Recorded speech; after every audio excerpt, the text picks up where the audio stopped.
In January 2013, a young Canadian traveler named Eliza Lam arrives in Los Angeles. She would, unfortunately, never return to Canada. Eliza lived in a suburb of Vancouver called Burnaby. On January 26, 2013, she checked into the Cecil Hotel in downtown Los Angeles. To Eliza, it was probably just an affordable stopover. What she couldn't have known was that the Cecil carried a dark reputation. The hotel had already been the backdrop for disturbing occurrences. Murders, overdoses, even convicted serial killers who once called it home. Eliza would become the hotel's most infamous guest. And her story, its most haunting mystery.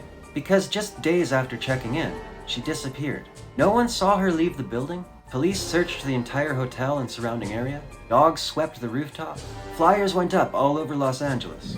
And for weeks, nothing surfaced. Until police released a video, the elevator footage. In the grainy black and white clip, Eliza makes a series of unusual movements and gestures before vanishing from frame. That was the last anyone saw of Eliza Lam alive.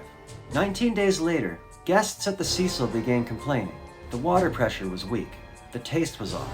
The color was murky. Maintenance workers climbed to the roof to check the giant water tanks that supplied the hotel's drinking water. Inside one of them was Eliza Lam. The official story called it an accident, drowning, brought on by disorientation and her struggle with bipolar disorder. But that explanation doesn't hold up when you look at the details. The rooftop was off limits, locked, and protected by an alarm. The tanks themselves were bolted shut with heavy metal lids that required real strength to move. Because the water had swollen her body, they were unable to remove her without cutting into the tank. The opening at the top was small, and it wasn't even certain she could have squeezed through. And yet somehow, Eliza had apparently managed to gain access to the roof, bypassing an alarm, climb up the side of a giant water tank, open it, get inside, and then close it again, all without leaving a trace. She was completely naked, her clothes floating in the water beside her. Dogs had searched that same roof just days earlier and found nothing. So, she either managed to bypass every alarm, locked door, and search team in the hotel, or she hadn't yet entered the tank during the first sweep. And that's when her case starts to look eerily familiar. Eliza Lam wasn't the first person whose story ended mysteriously in water, and she wouldn't be the last. Across the ocean in Wales, in 2017, a 19-year-old named James Corfield vanished after a night at an agricultural show. He was a good student, a farmer's son, with his whole life ahead of him. But just like Eliza, James stepped out into the night and disappeared. For days, they searched the countryside. Volunteers, police, dogs, even divers scoured every inch of the riverside. Nothing. No trace. His family clung to hope. Almost a week into the search, he was found in the very same river that had already been scoured by divers many times. Here's where it gets strange. James didn't drown in the ordinary sense. The pathologist concluded he had died from something called immersion effects. Immersion effects happen when someone suddenly hits cold water. The shock makes the heart race, the lungs gasp, and the muscles seize up, ultimately causing the person to drown.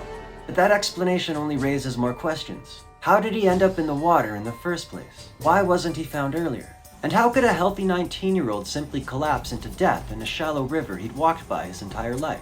In 2004, a man named Adam Falcon vanished one night in Canton, New York. For days, search teams combed the Grasse River area with no sign of him.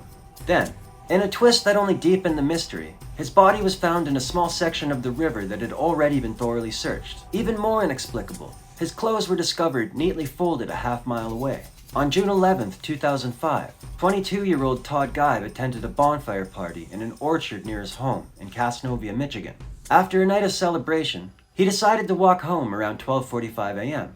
During his walk, Todd made several phone calls that suggested he was in distress and couldn't figure out where he was. In one, he stated he was in a field.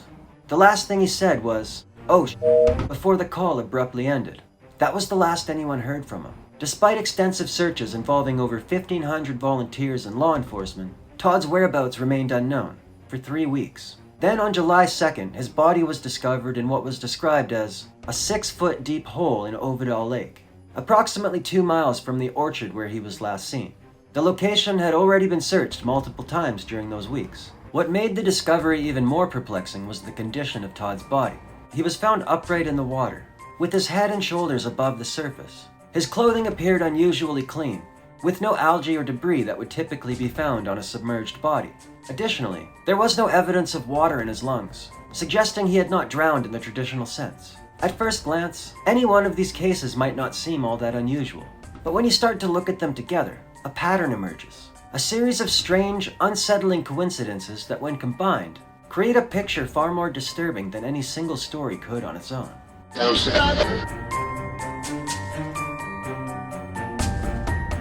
The elevator video of Eliza Lam is less than 4 minutes long, but in those 4 minutes, the internet found a lifetime of questions. At first, it seems ordinary. A young woman steps inside, presses several buttons, and waits, but the doors don't close. Then her behavior shifts. She peers into the hallway, darts back inside,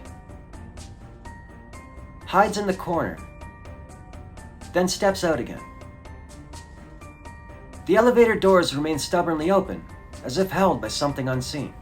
Her movements grow stranger, wide, deliberate gestures, as though she's pushing against an invisible force. Some viewers said it looked like she was casting a spell. Others speculated something even more bizarre.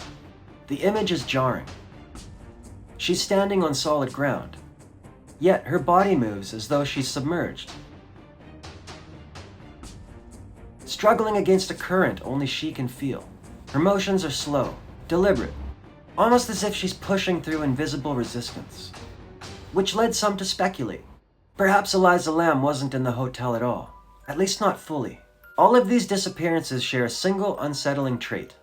People vanish from one place, only to reappear somewhere entirely different, as if reality itself somehow misplaced them. What if this isn't random at all? What if it's a kind of glitch in the very fabric of existence?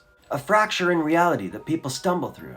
They're pulled into the unknown, caught in a space that is both nowhere and everywhere, only to be returned by some unseen force. Water, with its strange conductivity and fluidity, might act as a medium, a bridge between worlds.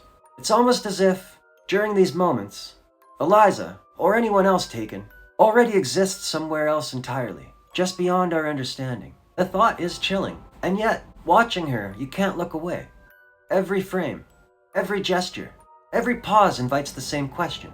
What did she see that no one else could? And how could a single, ordinary elevator ride turn into something so profoundly unexplainable? These cases share a pattern that defies ordinary explanation. People vanish, sometimes under the watch of others, only to reappear in places that have already been searched. Water is always involved, yet the circumstances never fit the standard narrative of drowning. The elevator footage endures because it forces us to look, to notice, to confront the unknown. It reminds us that sometimes reality is stranger than we're prepared to accept. Because once you start asking how or why, you realize that water doesn't just conceal bodies, it conceals answers.